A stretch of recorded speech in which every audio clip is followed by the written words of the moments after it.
Bruce Lee's abrupt death at the height of his fame sent shockwaves through the world, a tragedy that still echoes today.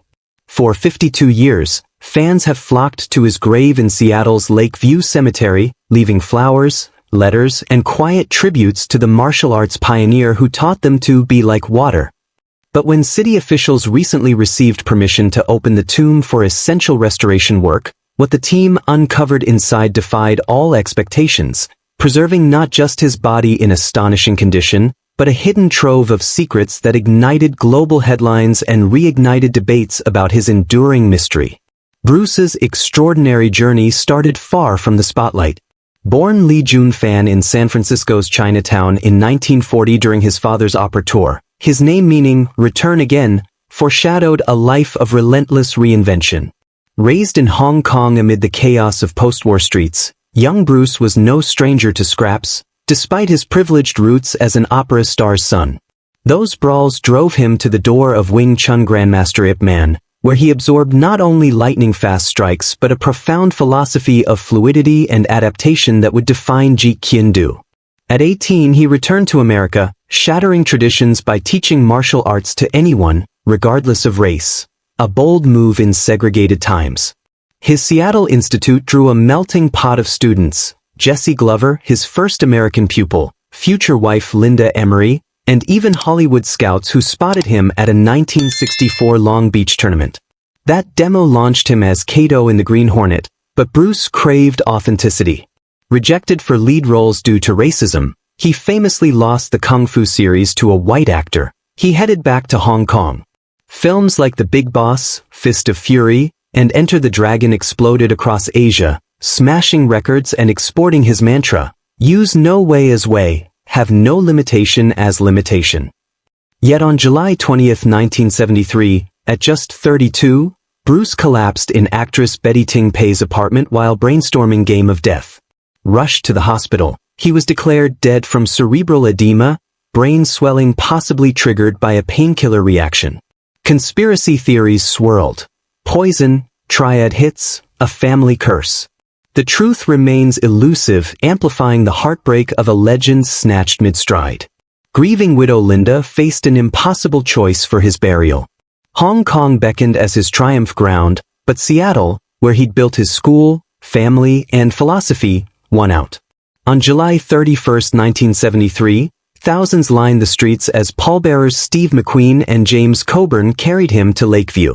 The grave became a pilgrimage site, its stone etched with his image and words. The key to immortality is first living a life worth remembering. Tragedy compounded in 1993 when son Brandon, 28, died on the Crow set from a prop gun mishap, buried beside his father, their twin tombs a poignant symbol of genius cut short. Bruce wasn't just kicks and charisma, he was a quiet revolutionary. In the turbulent 60s, his open-door schools integrated black, white, and Asian students when segregation lingered. He mentored Kareem Abdul-Jabbar, starred him in Game of Death, and rejected demeaning stereotypes, turning down lucrative gigs that caricatured Asians. On screen, Kato flipped the script, complex, heroic, renamed the show in Asia after him. Off-screen, his library of 500-plus books on psychology, anatomy, and philosophy fueled innovations like cross-training and functional fitness, predating MMA by decades. Absorb what is useful, discard what is not, add what is uniquely your own. A creed for life, not just fighting. Fast forward to 2025, Seattle's council, citing structural concerns after heavy rains, sought Linda's, now Cadwell, approval for maintenance, the first opening since burial. At 80, she hesitated, reliving 1973's agony, but consented, knowing Bruce valued progress. Shannon Lee, his daughter and Jeet Kune Do guardian, oversaw every detail. A climate-controlled tent enveloped the site, ground-penetrating radar mapped internals. Buddhist monks chanted at dawn for ancestral respect. Security rivaled a museum heist, biometric access, sterilized tools, cultural advisors ensuring no taboo breached. As seals cracked layer by layer, the tomb revealed engineering genius. Redundant barriers, desiccant packs, and vacuum-sealed chambers had halted decay. Bruce's remains? Astonishingly intact, skin-toned, features recognizable hair and nails grown slightly post-mortem, as if time paused. Silk robes shimmered, wooden coffin gleamed. But the real bombshell, artifacts frozen in 1973 placement. His film-worn nunchucks, oiled and encased.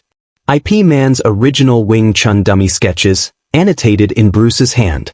A fitness journal logging 5,000 daily punches, foreshadowing modern hit. Then the letters, dozens in acid-free sleeves. Linda's raw grief evolved into vows. Raised Brandon and Shannon on his principles, found the Bruce Lee Foundation. Tributes from McQueen. You taught me to fight fear. Coburn, even Ip Man. The Stunner? A crimson-sealed envelope, dragon embossed, addressed to the future flame bearers. Bruce's handwriting, dated July 15, 1973, 5 days before death. If fate brings you here, know I sense the end approaching. My body fails, but the dragon's spirit soars. Do not mourn limitations, shatter them. Jeet Kune Do is not mine, it's yours to evolve. Empty your mind, be formless, shapeless like water. Pour me into the world. And tell my children, Daddy's proud. Live fiercely. A postscript, coordinates to a hidden Hong Kong cache of unreleased notes. Shannon wept. He knew. This isn't a goodbye, it's a handover. The discovery proved preservation mastery but unveiled Bruce's prescience, fueling theories of intuition or premonition. Headlines screamed, Bruce Lee's prophetic farewell. Viral clips of the letter racked millions of views, inspiring fitness challenges and philosophy pods. Bruce Lee's abrupt death at the height of his fame sent shockwaves through the world, a tragedy that still echoes today. For 52 years, fans have flocked to his grave in Seattle's Lakeview Cemetery, some traveling from Japan, Brazil, Germany, just to whisper, thank you, Sifu, through tears, leaving behind faded Polaroids, cracked nunchaku, even tiny bottles of water as offerings to the man who said, be like water, my friend. But in the spring of 2025, when Seattle City Council quietly asked 80-year-old Linda Lee Cadwell for permission to open the tomb for urgent structural repairs, after record rainfall cracked the foundation, no one, not the engineers, not the monks, not even Shannon Lee, could have predicted the chain reaction about to explode across every screen on Earth. Let's rewind to the beginning, because Bruce's story isn't a biography, it's a detonation. 1940, San Francisco Chinatown. A midwife slaps the bottom of Lee Jun-fan, return again, while his father, a Cantonese opera star, belts a high note backstage. Bruce grows up between worlds, silk robes in Hong Kong penthouses, knuckle-bruising rooftop fights with triad kids. One night, age 13, he limps home bloodied. His mother doesn't scold, she enrolls him with IP Man. Under the Grandmaster's rooftop dojo, Bruce learns to strike the center line in 0.3 seconds, but more importantly, he learns to question. Why only one style, he asks. Ip Man smiles. Because most men are afraid to be wrong. Cut to 1959. Bruce boards a steamship to Seattle with $100 and a one-way ticket. He teaches cha-cha on the side, washes dishes, sleeps on dojo floors. Jesse Glover, a black factory worker, becomes his first American student. They spar in parking lots while cops circle, suspicious of the China boy, flipping grown men. Bruce shrugs. The ground doesn't care about your skin color. Word spreads. Linda Emery, blonde, philosophy major, walks in. Sparks. Wedding bells. First child, Brandon, 1965. 1964 Long Beach Karate Championships. Bruce performs a two-finger push-up, index and thumb only, then stops a punch 1 inch from a volunteer's nose. In the crowd, Hollywood producer William Dozier. Next thing Bruce knows, he's Kato in the Green Hornet, masked driver stealing every scene. Fan mail floods Asia. The show is literally renamed The Kato Show in Hong Kong. But when David Carradine, a white actor with zero martial arts experience, snags the lead in Kung Fu, a series Bruce pitched, something inside him snaps. He books a flight home. Hong Kong, 1971. The Big Boss. Bruce smashes a skull with a flying kick, box office records shatter like cheap plywood. Fist of Fury, he kicks a "No Dogs or Chinese" sign in half, crowds roar so loud theaters install extra speakers. Way of the Dragon. He faces Chuck Norris in the Coliseum, still the most watched fight scene in history. Enter the Dragon, Warner Bros. First co-production with Asia. Bruce is 32, ripped, radiant, invincible. Then July 20th, 1973. Golden Harvest Studios. Bruce complains of a headache, takes Equagesic from Betty Ting Pei, lies down. 2 hours later, cerebral edema. Autopsy, trace cannabis, no foul play. But the rumors ignite. Triad curse, jealous rival, CA, overdose, dim Mac death touch. Hong Kong shuts down for the funeral, 100,000 mourners. Seattle's turn. McQueen, Coburn, pallbearers in tears. Linda chooses Lakeview because the mountains remind him of Hong Kong, the rain keeps him cool. Fast forward. 1993. Brandon Lee, 28, filming The Crow. A prop gun misfires a .44 slug lodged in the barrel from a dummy round. He bleeds out on set. Buried beside Dad. The curse headlines scream again. Now, 2025. The tomb's marble base has spiderwebbed from seismic microshifts. Engineers warn, one more quake and the seal ruptures. Linda, voice trembling, signs the permit. Shannon insists on live oversight. The operation is codenamed Dragon Still, top secret. Lakeview Cemetery becomes a sci-fi fortress. A 40-foot white tent rises overnight, climate-controlled to 59 degrees Fahrenheit, 40% humidity. Ground-penetrating radar pings like sonar. Drones with LiDAR map every millimeter. Buddhist monks in saffron robes chant the Heart Sutra at 4:17 a.m., the exact minute Bruce was pronounced dead. Shannon lights sandalwood, the scent drifts under the tent flaps. Day 2, first seal. Hydraulic arms lift the 3-ton granite slab. Inside, a lead-lined copper vault, then a rosewood coffin, then a vacuum-sealed titanium inner casket. Triple redundancy, 1973 tech that would shame NASA. Air hisses out like a sigh. The team gasps.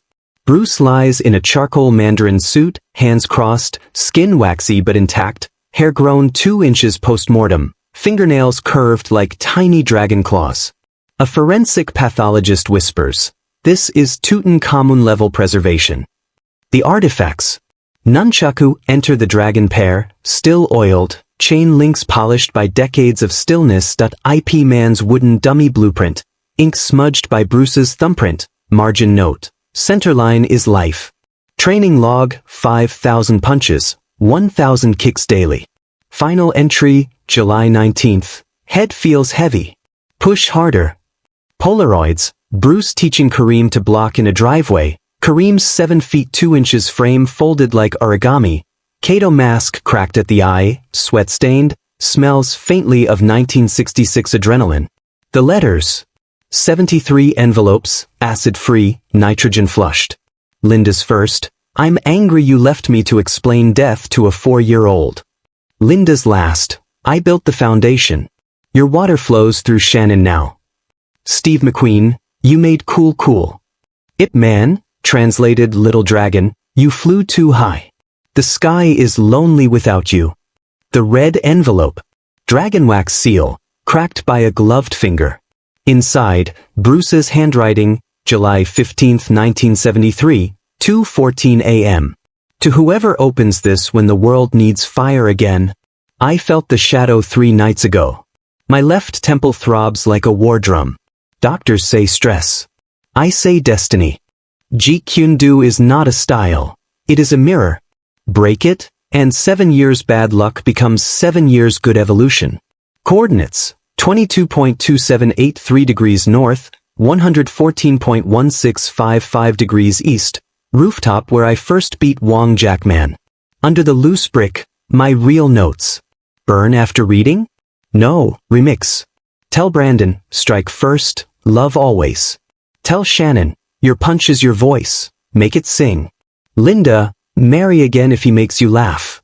Laughter is the only roundhouse that never misses. If my body looks peaceful, good.